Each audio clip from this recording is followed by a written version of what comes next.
Doktor, hozirgi ekologiyani yuragimizga qanaqadir ta'siri bormi? Ha, albatta.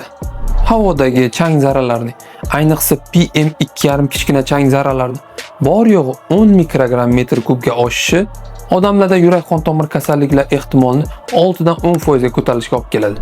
Hammamiz bilamiz, sovuq tushishi bilan gaz muammolari natijasida mazut va shinalar yoqishi boshlanadi. Tuganmas va tartibsiz qurilishlar haqida gapirmasam ham bo'ladi. Смотри, какая пыль, а? Shaharda so'rasam changi. Ko'p stroyka bo'lyapti-yu. Agar haqiqatan stroykadan bo'lsa, Changi qarang, voy, sloyni qarang. Cho'ta yomon changi ketdi-ya shahara. Yo mana qarang, qurilish hozir boshlandim. Nima hozir changida, hozir yarim soat oldin, 15 minut oldin yo'q edi.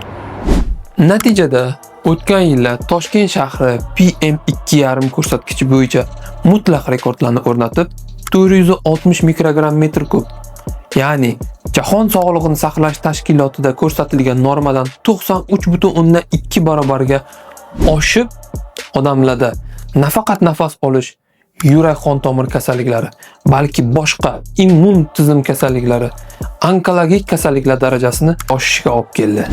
Lekin afsus, ko'pchilik bu ilmiy faktlarga skeptik qarashadi. Ekologiyadan qanday, misol uchun ertalab turganingizda his qilyapsizmi? Bor. Sezyapsiz-a? Bor. Ya og'irlik emas, ochiq gap masalan yotib qoladigan Yo'q. emas. Bizdan og'ir mamlakatlar ham bor, misol uchun ekologiyasi. Jam unaqa emas, jam vahima qilib oladigan darajada, lekin men ham his qilyapman, bor.